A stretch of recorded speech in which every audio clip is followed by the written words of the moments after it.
ఇప్పుడు చెప్పండి సార్, మీరు రెవెన్యూ ఇన్స్పెక్టర్ చేశారు కదా, నయీం అంతా అన్ని అసలు ఎకరాల ఎకరాల భూమి ఎలా స్వాహా చేశాడు? కంచే చేను మేస్తుంది అంటారు కదండి, అంతే. అసలు అంటే వినడానికి నమ్మశక్యంగా లేనంతగా దొరుకుతున్నాయి అతనివి. అంటే కొమ్ము కాసిన పెద్ద మనుషులు వీళ్ళు ఒక పని చేయించుకుంటే వాడు 4 పనులు చేసిండు. అంటే మీ పార్టీ ఎమ్మెల్సీల మీద వాళ్ళ మీద కూడా ఏవో ఆరోపణలు వచ్చాయేమో. ఈ పార్టీ వాళ్ళ మీద వస్తున్నాయండి ఆరోపణలు వేరు. అసలు డైరెక్ట్గా ఇప్పుడు ఉమేష్ చంద్ర ఎవరు చంపారండి, అప్పుడు ఏం చేయాలండి డిపార్ట్మెంట్? అప్పుడు ఈ పని చేసి ఉంటే ఇన్ని ఎకరాలు అంటే ఎంతమంది బలయ్యారు, ఇంతమందిని చంపారు, ఎన్ని కుటుంబాలు నాశనమైనాయి. ఇప్పుడు కూడా మీ వాళ్ళకి ఇబ్బంది వచ్చిందని చంపారని అంటున్నారు బయట, నిజమా? అంటే క్వశ్చనే లేదండి, మా కాదండి ఆడ ఇంత బయటకు వచ్చింది కనుక ఇలాంటివన్నీ ఇంకా ఎందుకు బతకనిస్తున్నారు, ఎందుకు యాక్షన్ తీసుకోరని డిపార్ట్మెంట్ని అడగటం వల్ల మా అన్నీ ఆడబయటపడతాయో అని కరెక్ట్ యాక్షన్కు వచ్చారండి. సో పోలీస్ శాఖను తప్పు పడతారా మీరైతే? అంతే కదా. ఉమేష్ చంద్ర అంటే ఏంటంటే ఒక ఐపీఎస్ ఆఫీసర్, చూస్తుండగానే చంపారు. నేనప్పుడు ఉద్యోగం చేస్తున్నాను. మనకు తెలిసింది పేపర్లలో వచ్చింది ఏంటంటే దగ్గర నుంచి చంపారు, కాల్చి చంపారు అని. ఇప్పుడు తెలిసింది ఏంటంటే నాకు కొందరు పోలీస్ ఆఫీసర్స్ మాట్లాడుకుంటుంటే విన్నాను నేను, ఫలానోడు అప్పుడు చంపితే అప్పుడు చేస్తే ఇంత ఉండేది కాదు కదా, వాడిని పెంచి పోషించారు కొందరు లీడర్స్. కొందరు లీడర్స్ అని అది కొందరు లీడర్స్ అంతే, లేకుంటే జరగదండి.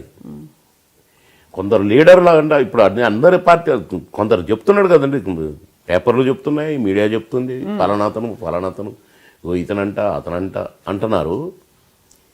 నిజం లేకపోలేదండి నేనంటాను. కనెక్షన్స్ ఉన్నాయంటారు. ఇప్పుడు మీరు అడిగారు కదా ఎందుకు ఎట్ట జరిగి ఉంటాయండి అని, గిట్లే ఎందుకే జరిగి ఉంటాయి.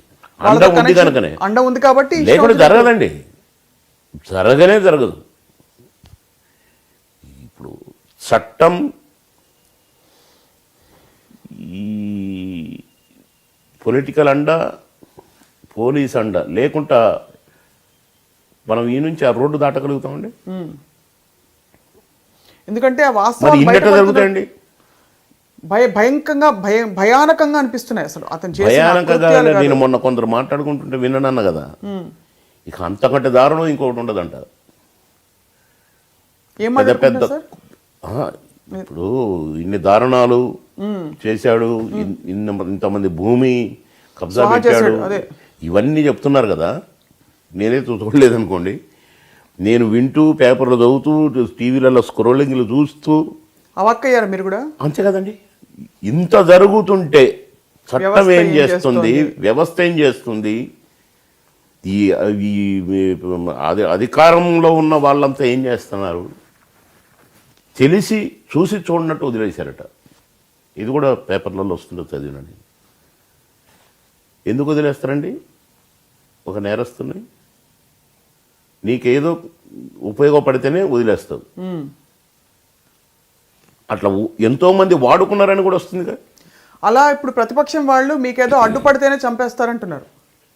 మరి అంతకుముందు ప్రతిపక్షంగా ఉన్న వాళ్ళు కూడా అంతే చేసినారా? వాళ్ళు కూడా అధికారంలోకి వచ్చారుగా, మరి వాళ్ళు ఎందుకు చేయలేదు?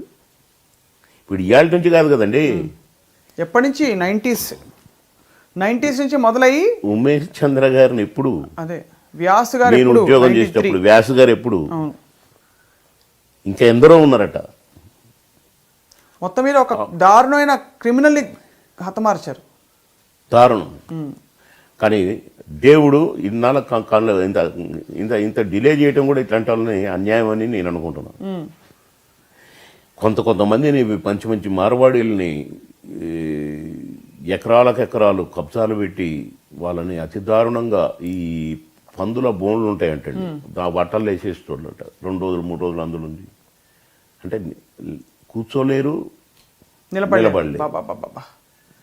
మంచినీళ్ళు అడిగితే ఇక మంచినీళ్ళ బదులు ఆకలి అవుతుందంటే ఆ పశువులది అది మలమూత్రాలు ఇవన్నీ అసలు టార్చర్ పెట్టాడు అంత దారుణంగా. టార్చర్ పెడితే వాళ్ళు సంతకాలు పెట్టి పెట్టేవాళ్ళు ఇక. మరేంటరా పెడతాయి కదా, పెట్టు స్టాంప్ పేపర్ల మీద సంతకాలు ఒక పెద్ద గది నిండి ఉన్నాయంట పేపర్లు. చంపేసి రే నీకు 30% కదా నాకు ఇస్తున్నావు, నీకే 30% ఇస్తాను, ఇక నువ్వు వెళ్ళిపో అని పంపిండట. లేకుంటే నిన్నేసేస్తా, 30% కూడా మిగిలిద్ది. ఇట్లాంటి కేసులు కూడా వందలంట. అండ్ ఇంత జరుగుతుంటే వ్యవస్థ ఊరుకోడు. ఎవరున్నారు సార్ యాక్చువల్లీ, ఏ పార్టీ వాళ్ళు ఉన్నారు?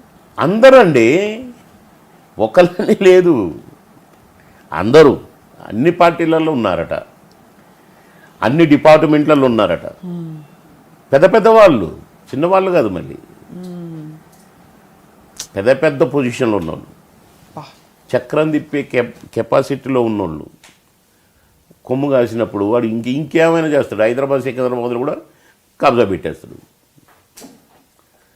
వాట్ ఈస్ దిస్ అని అడిగేటోడు ఉన్నాడు అనుకోండి, జరుగుద్దండి. అంటే వాట్ ఈస్ దిస్ అని అడిగేటోళ్ళందరూ కూడా అతని కబ్జాలకు వెళ్ళిపోయారు. అదే వెళ్ళిపోయి కళ్ళు మూసుకున్నారండి. మాకేం తెలియదు. కళ్ళు తెరిచి అయిపోయిందా, అయిపోయింది, ఓకే, మాకేం తెలియదు. చాలా భయానకమైన స్టోరీ ఇది. భయానకం కాదండి బాబోయ్, వాడి కథ, వాడి వ్యవహారం. నాకు ఒక్కొక్కటి రోజు నేను అతని స్క్రోలింగ్స్ కానీ అతని గురించి ఏదైనా వస్తే నేను అటెన్షన్ అని చూస్తున్నాను. అంటే అసలు సినిమాలలో కూడా జరగవండి. అదే చెప్తున్నాం, మీరు సినిమాలు చూసారు కదా, కథల్లో కూడా అది ఊహకి అందని విషయాలు కొన్ని. అంతే కదండి. నేను అంకుశం సినిమా తర్వాత సినిమా చూస్తే అబ్బా ఎంత రియాలిటీగా ఉంది అసలు, నిజమైన పోలీస్ అసలు చేయగలడా ఇది అని అనుకున్నాను. కానీ ఒక పోలీస్ ఆఫీసర్ గురించి విన్నాను నేను సినిమా యాక్టర్ అయినాక.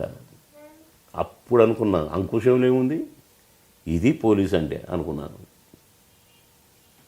అతన్ని టైగర్ పోలీస్ ఆఫీసర్ అని పిలిచేవాడు. ఆయన గురించి విని, ఆయన గురించి పేపర్లలో రాసి నేను చదివితే అసలు మాటలకు అందుబండి. అంకుశం నథింగ్, 10% అసలు పోలీస్ అంటే. సో సినిమాలకి వాస్తవాలకి చాలా దగ్గర పోలికలు ఉంటాయి ఇలాంటి సందర్భాలు మనం ఇవి చూసే కదా. ఆ కథలే కదండి, దాన్నే పావులను రూపాయలు చేస్తారు. అసలు ఒరిజినల్ రంగు లేకుండా రంగు ఎట్లా పుట్టుద్దండి? పుట్టదుగా. ఇప్పుడేం మీరు మూవీస్ చేయట్లే కదా సార్? కుదరట్లేదండి దానికి దీనికి. ఒకటి ఎందుకు సార్, హాయిగా మూవీస్కి వెళ్ళిపోయి 10 మంది నవ్విచ్చే పని, అది కూడా సేవే కదా. కానీ మంచి క్యారెక్టర్స్ రావట్లేదండి. మరి సినిమా ఇండస్ట్రీ చేస్తారా? ఖచ్చితంగానండి, అది నా వృత్తి కదండి.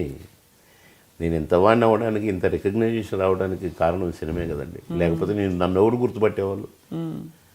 చినుకు చినుకు అందెలతో, చిటపట చిరు సవ్వడితో 365వ రోజు సెకండ్ షో చూశానండి నేను.